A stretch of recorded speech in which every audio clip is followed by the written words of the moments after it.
Hello everyone, welcome to our CDI series once again. आज हम लोग डिस्कस करेंगे इंडिया की रिलेशन इजराइल के साथ। और अब तक आप लोगों ने देखा कि हम लोग डिस्कस कर चुके हैं सऊदी अरेबिया के साथ, इजिप्ट के साथ और यूएई के साथ।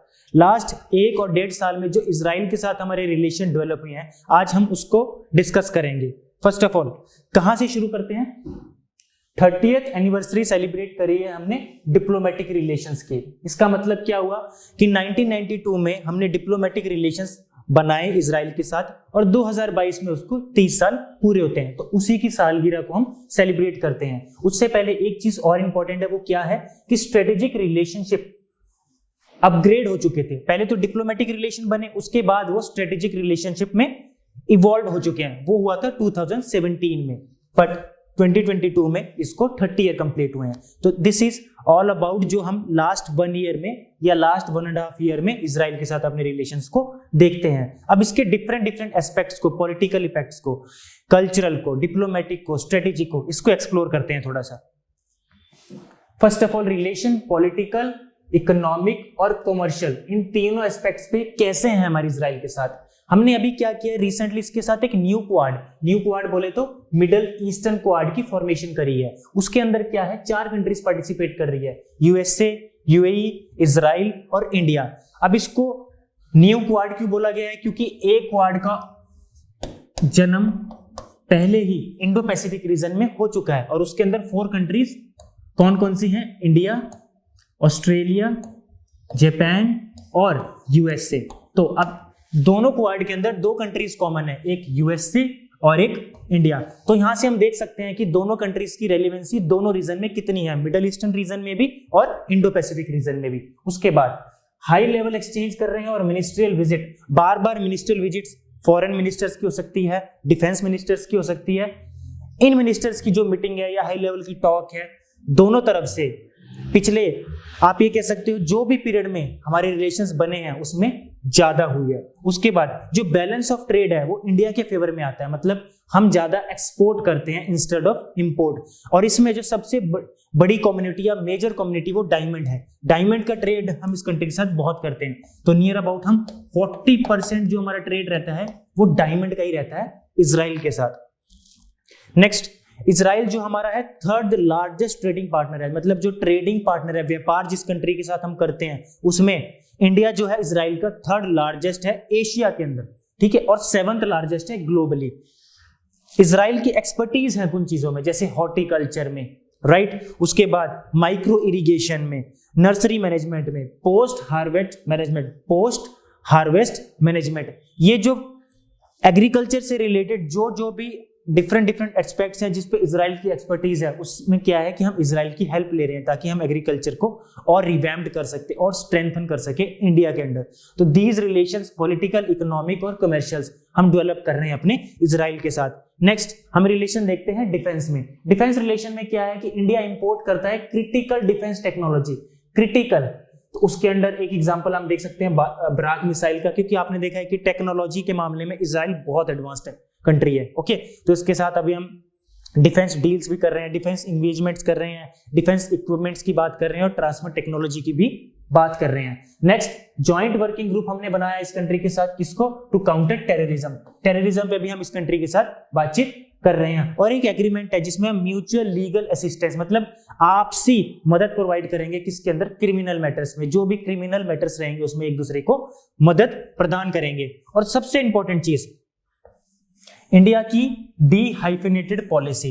अब डी-हाइफेनेशन या डी-हाइफेनेटेड पॉलिसी है क्या? इसका मतलब क्या है कि अगर किसी 2 कंट्रीज के बीच रिश्ते अच्छे नहीं हैं और तो 3rd कंट्री अगर उसमें आके इंटरफेयर करता है या रिलेशन बनाता है, तो दोनों कंट्री को उसके अलग अलग मेरिट्स और डीमेरिट्स में देखेगा। अगर यहां पे देखें, इंडिया की रिलेशन इजराइल के साथ और इंडिया की रिलेशन पैलेस्टीन के साथ इंडिपेंडेंट है। यहां पे इजराइल या पैलेस्टीन इंडिया को ये नहीं बोलता कि आप उसको सपोर्ट करो या हमें सपोर्ट करो। इंडिया की जो पॉलिसी है वो है डी-हाइफेनेशन, मतलब कि 2 कंट्रीज अगर दोनों के रिलेशन अच्छे नहीं है, एडवर्सरी है, मतलब एक दूसरे के काइंड ऑफ एनिमी है, तो उसमें जो 3rd कंट्री रोल प्ले करेगी वो 2 कंट्रीज को ऐसे देखेगी कि उसके मेरिट्स और डीमेरिट्स पे उसमें कोई पार्शियलिटी नहीं होगा, मतलब इंक्लिनेशन नहीं होगा, टेंडेंसी इंक्लाइंड नहीं होगी, मतलब झुकाव नहीं होगा। इंडिया अब इजराइल के साथ जब अपने आप को देखता है तो अलग रिलेशन में देखता है जो इसके साथ रिलेशन बने हुए हैं, और फिलिस्तीन के साथ अलग टाइप से देखता है। और अभी हम आगे देखेंगे कि इंडिया बात करता है पीसफुल को एग्जिस्टेंस, कि आप पीसफुली को एग्जिस्ट करें, मतलब उसका भी अस्तित्व बना रहे और इसका भी अस्तित्व बना रहे, मतलब फिलिस्तीन और इजराइल। और ये एग्जांपल्स हमने हिस्ट्री में भी कैसे देखे हैं। जब कोल्ड वॉर का पीरियड था, 1950s का जब पीरियड था, जब दुनिया दो भागों में बट चुकी थी, एक भाग यूएसएसआर की तरफ जा रहा था, एक भाग यूएसए की तरफ जा रहा था, बोले तो कैपिटलिज्म की तरफ, बोले सोशलिज्म की तरफ। तो उस टाइम नेहरू की फिलॉसफी, जो उस टाइम हमारे प्राइम मिनिस्टर थे, वो क्या थी? नाम, नॉन अलाइनमेंट मूवमेंट।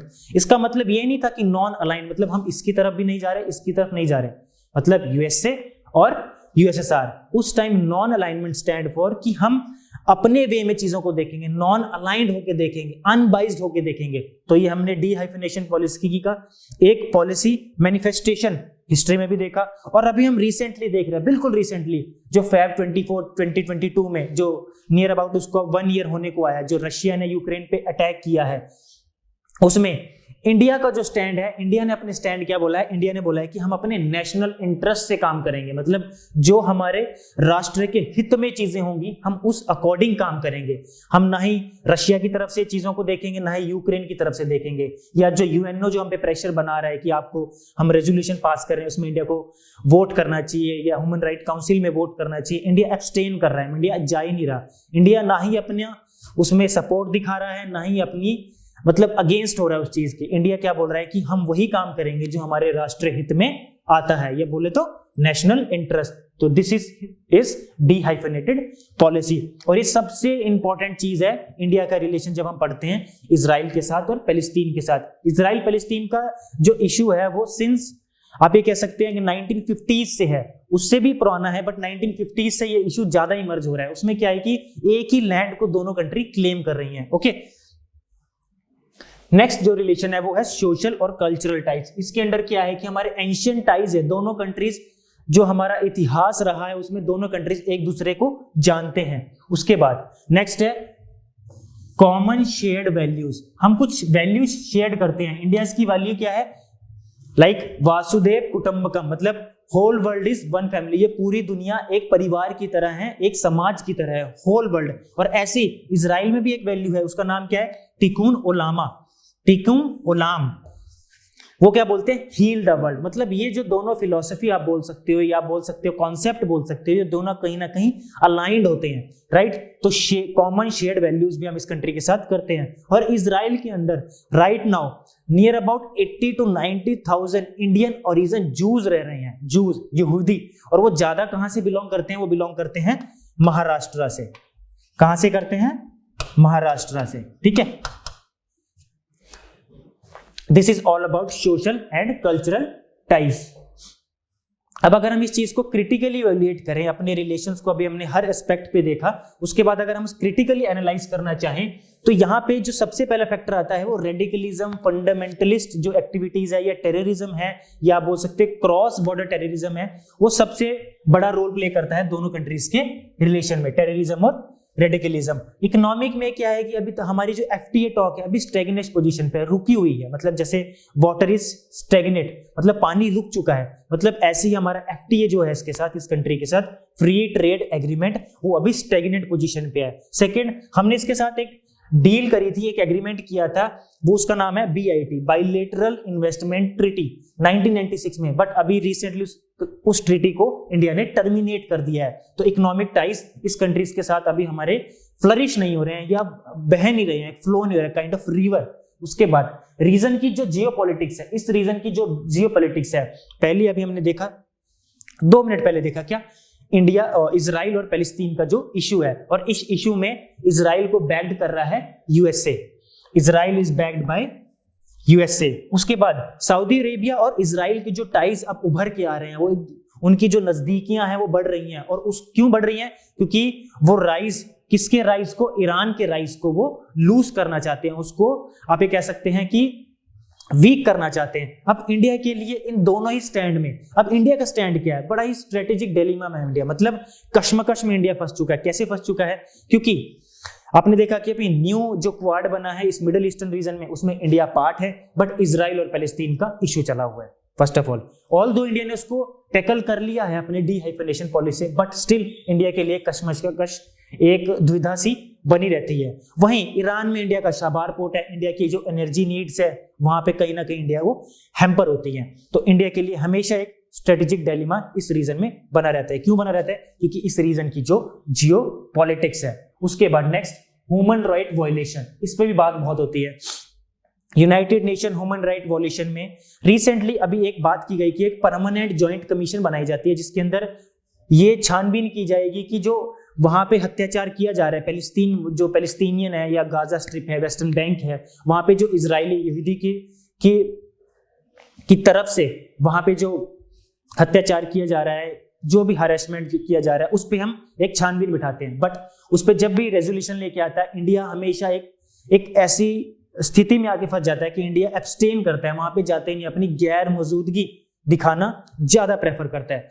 ठीक है, नेक्स्ट पुअर कनेक्टिविटी है दोनों कंट्रीज के बीच, जो इजराइल और इंडिया के बीच अभी जो इकोनॉमिक टाइज में हम जाके देखें, इकोनॉमिक टाइज में हम कनेक्टिविटी को देखेंगे तो अभी कनेक्टिविटी इतनी डीप नहीं है कि हमारे रिलेशन बहुत हेल्थी हो सके इकोनॉमिक पर्सपेक्टिव पे। उसके बाद चाइना का फैक्टर हमेशा रहता है, जैसे कि हम थर्ड लार्जेस्ट ट्रेडिंग पार्टनर है एशिया में, इजराइल के लिए जो सेकंड लार्जेस्ट है वो है चाइना। और हाल ही में इजराइल अभी एडवोकेट कर रहा है, सपोर्ट कर रहा है किसको, BRI को। BRI stand for belt and road initiative, जो चाइना के प्रेसिडेंट का शी जिनपिंग का पेट प्रोजेक्ट है, उसको भी इजराइल पूरा बढ़ चढ़ के एडवोकेट कर रहा है। उसके बाद नेक्स्ट जो डिफेंस में जो एक्सपोर्ट करता है, सेकंड लार्जेस्ट पार्टनर है इजराइल। जितना डिफेंस एक्सपोर्ट करता है, चाइना को भी बहुत एक्सपोर्ट कर रहा है डिफेंस के मामले में, ऑल्दो इंडिया को भी करता है लेकिन चाइना को ज्यादा करता है। तो एक चाइना फैक्टर भी इसमें हमारे लिए थोड़ा सा देखने वाला है। अगर हम चीजों को थोड़ा कंक्लूड करें, थोड़ा सा इसको हम ओपन एंडेड की तरफ जाएं, फ्यूचरिस्टिक वे में जाएं या ऑप्टिमिस्टिक वे में जाएं, तो उसमें क्या है कि इंडिया देखो हमेशा टॉक्ड अबाउट किसकी बात करता है, पीसफुल कोएग्जिस्टेंस, कि भाई दोनों रहो, इजराइल भी रहे, पैलेस्टीन भी रहे, वही डीहाइफिनेशन वाली बात, वही नाम वाली बात, ठीक है, उसकी बात करता है। अब सॉफ्ट डिप्लोमेसी, अब सॉफ्ट डिप्लोमेसी से भी हम इन चीजों को, सॉफ्ट डिप्लोमेसी में क्या आएगा, एजुकेशन, हेल्थ, टूरिज्म। टूरिज्म में भी क्या जा सकता है हमारा, मेडिकल टूरिज्म या रिक्रिएशनल, घूमने फिरने, एंजॉय करने, उसको बोलते हैं रिक्रिएशनल टूरिज्म, मेडिकल टूरिज्म। इन चीजों को भी हम बढ़ावा दे सकते हैं जिससे इस कंट्री के साथ हमारे रिलेशन और डीप हो सके। उसके बाद technological corporation, technology corporation, technology में हमने अभी क्या पढ़ा कि इजराइल अब लीड कर रहा है। तो इजराइल की जो वाटर मैनेजमेंट टेक्नोलॉजी है, जो वाटर कंजप्शन टेक्नोलॉजी है, या आप ये कह सकते हो waste water management technology, Israel की सुपर एक नेक्स्ट लेवल पे काम करती है। तो अगर हम उसको अडॉप्ट करते हैं तो इंडिया वाटर सेक्टर पे एक अच्छे लेवल पे उसको बना सकता है। किसको बना सकता है, अपने इस सेक्टर को। क्लीन एनर्जी टेक्नोलॉजी, वही क्लाइमेट चेंज के पर्सपेक्टिव में हम इस कंट्री के साथ कोऑपरेट कर सकते हैं। सेमीकंडक्टर मैन्युफैक्चरिंग, जिसके लिए इंडिया बहुत ज्यादा इंपोर्ट करता है, वो इलेक्ट्रॉनिक सेक्टर से रिलेटेड है। बट अगर इजराइल की मदद से हम इस चीज पे काम करें तो इंडिया आने वाले वक्त में कुछ 5 साल 10 साल में इस पे सेल्फ रिलायंस, सेल्फ डिपेंडेंट भी हो सकता है। किस सेक्टर में, सेमी कंडक्टर मैन्युफैक्चरिंग में। उसके बाद म्यूचुअल लर्निंग, म्यूचुअल लर्निंग क्या हो सकता है, जो एग्रीकल्चर सेक्टर में अभी हमने पढ़ा कि इजराइल से हम ये चीज सीख सकते हैं और उनको क्या सिखा सकते हैं या उनको क्या दे सकते हैं, वो है हमारा सेल्फ हेल्प ग्रुप्स, जो हमारे यहाँ कॉपरेट करते हैं। वुमेन इस सेक्टर में ज्यादा काम करते हैं। सेल्फ हेल्प ग्रुप्स जो कुछ फाइनेंस इकट्ठा करते हैं, उसको फिर वो इन्वेस्ट करते हैं, उससे अपने जो ब्रांचेज हैं या अपनी, आप ये कह सकते हो, अपने सेक्टर को इनलार्ज करते हैं। तो ये चीज हम इजराइल को आगे प्रोवाइड कर सकते हैं। कुछ अदर एरियाज हैं, कुछ अलग सेक्टर्स भी, जैसे research and development and innovation, इसको हम थोड़ा एक्सप्लोर कर सकते हैं। साइबर सिक्योरिटी को कर सकते हैं एक्सप्लोर, स्पेस सेक्टर को भी कर सकते हैं, oil and gas field, in sectors पे, इन फील्ड्स पे भी हम इस कंट्री के साथ मिलके काम कर सकते हैं। This is the optimistic view. तो इसीलिए इस कंक्लूजन में इन चीजों को हम इनकलकेट कर सकते हैं और इन चीजों से ही हम अपने आंसर को एक बेटर फॉर्मेशन में लेके आ सकते हैं, राइट। तो अभी आपने देखा कि इजराइल के साथ हमारे रिलेशन यही थे। इजराइल के साथ हमने रिलेशन को कवर किया। मिडिल ईस्टर्न कंट्रीज में हम इन्हीं कंट्रीज को कवर अप करते चलेंगे। सऊदी अरेबिया, इजिप्ट और यूएई इनके साथ कवर कर चुके हैं। एक ईरान के साथ हम जरूर अपने रिलेशंस को देखेंगे। आज हमने इजराइल के ये देखा। And this is all about India and Israel के रिलेशन। हमें क्या है कि लास्ट 1 और 1.5 ईयर्स में जो भी रिलेशन हमारे इवॉल्व हुए हैं वो किसी भी फॉर्म में इवॉल्व हो सकते हैं। इकोनॉमिक फॉर्म में हो सकते हैं, डिप्लोमेटिक फॉर्म में हो सकते हैं, मिलिट्री पर्सपेक्टिव के फॉर्म में हो सकते हैं, उनको कवर अप करने चलते हैं। तो नेक्स्ट क्लास में हम कोशिश करेंगे कि हम ईरान के साथ या कोई नेबरिंग कंट्री या उनके साथ अपने रिलेशन को डिस्कस करेंगे। So this is all about today's class. Thank you so much.